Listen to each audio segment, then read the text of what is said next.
Good morning everybody, here we are again. As promised, I'm going to do some watercolour experiments this morning.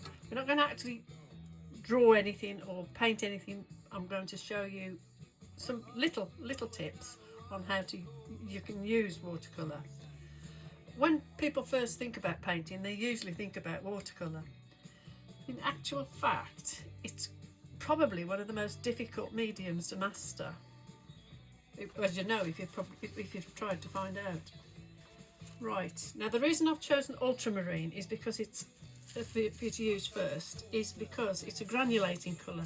That means it's easy, it spreads easy, it works with some of the techniques I'm going to use, and well, you can use other colours, but I prefer to use this one to start with, so keep watching.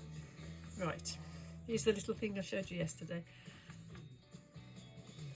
Ultramarine, isn't it wonderful? Look at that.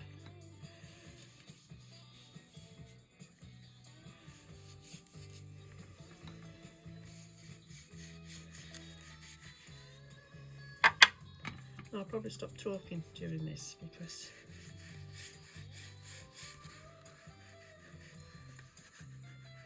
I mean, you could tape your paper down, but it's not worth it just for a quick demo. Right, and what I did here was get some cling wrap, screw it up so I've got some nice shapes in it, and then put it on. You can see already shapes coming through. Now you need to let this dry completely before you take it off. And here's one I made earlier. This is the one I did yesterday. Isn't that marvellous? Look at that. Looks like cracked ice. But you could think to yourself, well, it could be almost anything, couldn't it? If you did that in brown ochre, yellow ochre, umber, it could be like, I don't know, woods, trees, soil, almost anything, and you haven't had to paint it. So there you go, that's one.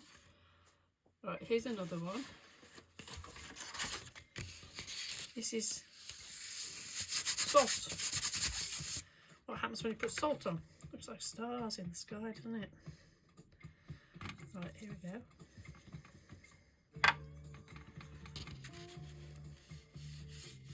Actually, I think the one I used yesterday was out of the box of paints, so it's not quite as strong as this one, which is out of a tube. White Night's out of a tube. All the different paints you can buy, it's very confusing. After painting for a long time, my own preference is for the White Nights, which is St. Petersburg. Very strong colours. But it's personal preference, but it's an expensive preference, and you have to think for yourself. Right, I don't think you can see, but it's still wet. The paint's still wet, and I'm going to sprinkle some ordinary household salt on that. I'll put that out of the way for a minute. I'll show you what happens in a minute. Here, there's some I did yesterday. Here's some I made earlier. Here's some I did yesterday. I painted the background, and then with a brush, some clean water, you can lift this. You can only do this with good paints and good paper, and lift some out. So you could literally do a sky and a moon. Good, eh? And here, what I did when I painted it, I'll show you a demo in a minute. While the paint was still wet, I scratched into it, and then the paint collected into the scratch, not scratched right through, just, I've never actually tried it. It might work if you do it at this stage.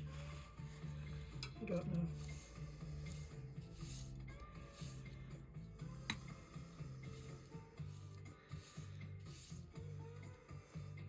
Probably not.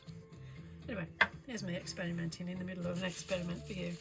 That's another salt one. Here, I just painted and then lifted cloud shapes with a tissue screwed. Use a tissue that you use for blowing your nose, not tissue in the kitchen, because it's usually got patterns on it and it comes out on the paper there. And here it's just little resists.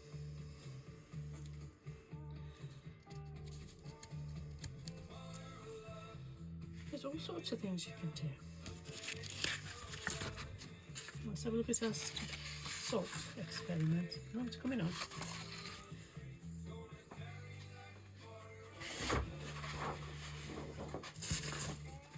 Right. Here. I'm going to get some water on this. I'll find a big brush. There we go.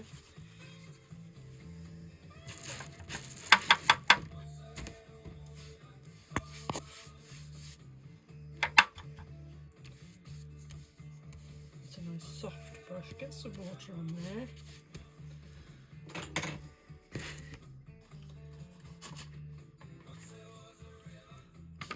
Now I'm just going to do some and show you the cloud lifting.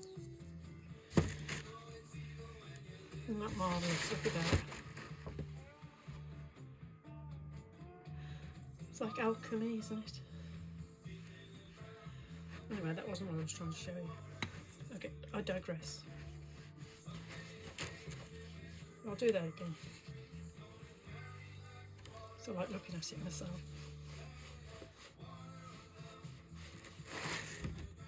Right. Now here's the tissue. Crumple it up into an interesting shape. Because what you're doing is taking the paint out.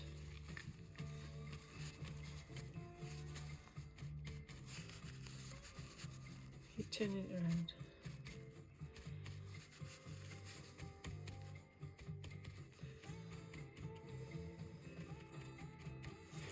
Now can you see that the paint granulating? This is what I meant by granulating. See these? They're getting a bit bigger. Yeah. That's granulated paint. And you can just keep lifting off until you get to your cloud shape, see?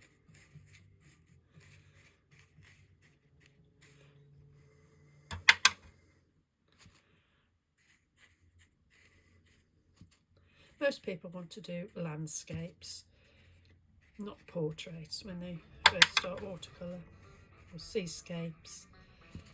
So it's useful to know these little tricks, which saves you the trouble of trying to actually paint it. These little techniques do the job for you. Ta-da! Clouds!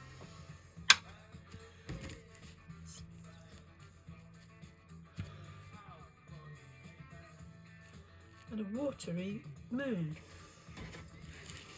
Yeah. What else can I show you? Oh yeah, let's do a nice wet one. I didn't really think this through before I started. My usual haphazard way.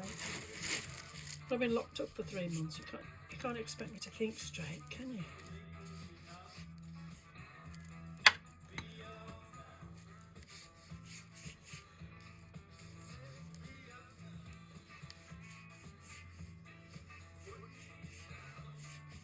See how I'm pulling that down from above to make it a nice even, what you call a wash, graded wash. Right, I was going to show you, you still can't see how wet, oh you can, look, there you go. I see how wet the paint is, and the one above it is starting to dry off, look, except on the corner, you see there. And when it's lost a bit of its wetness, you can just flick water on it.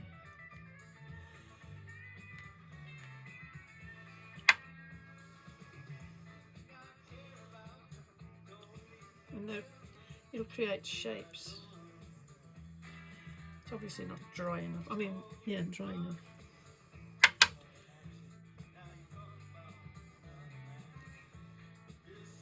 Can I do it on the other one?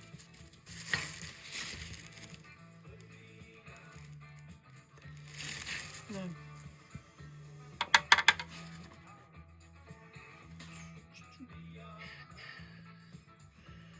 Let's do this shape thing. There's a tree.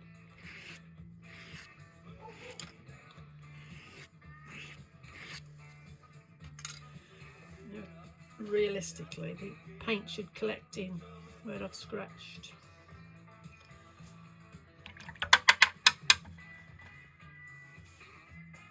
All sorts of things you can use with watercolour. This is called Oxgall solution, which is years old, as you can see. And this repels the paint. It wets it much. Oh, it's not going to work.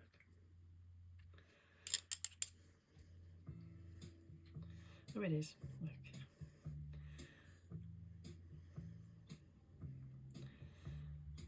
Probably too old to work properly.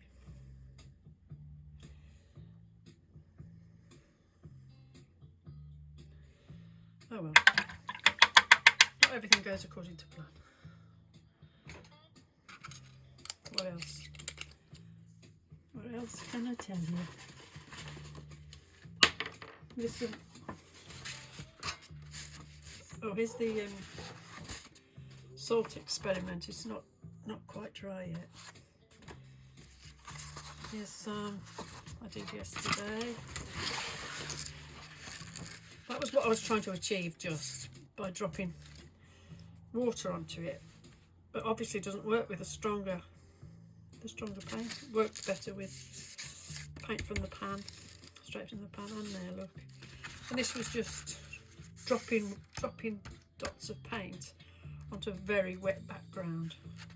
Be useful for something, or a background if you're making cards, or this is what I use these for, is making cards. I never waste anything. I cut them up, cut the bits up,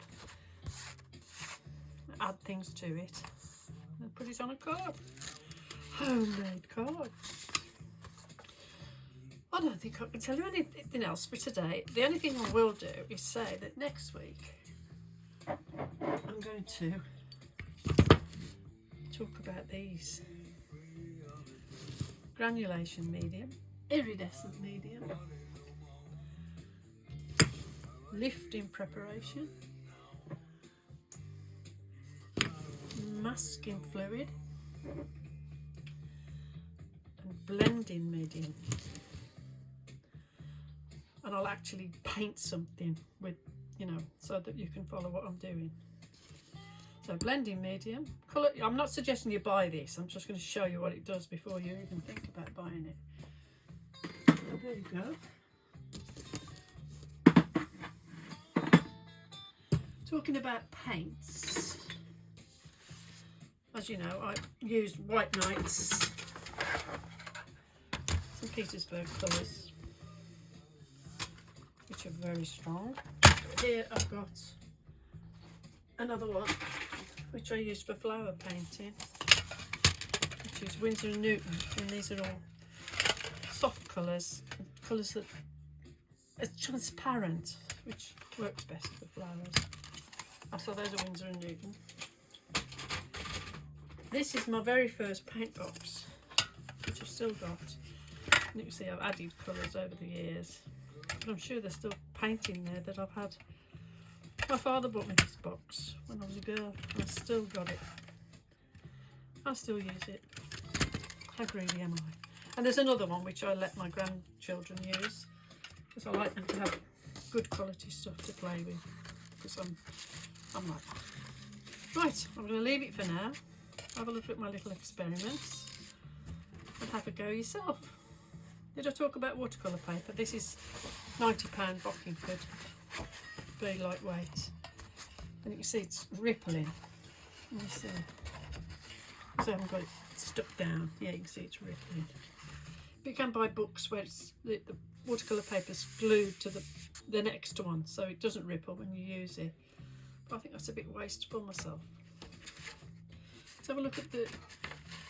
Oh, it's not doing very well, that one I did with the salt. I'll show you tomorrow if it works any better. Okay, off we go. Have a good day, and I'll see you soon. Bye bye.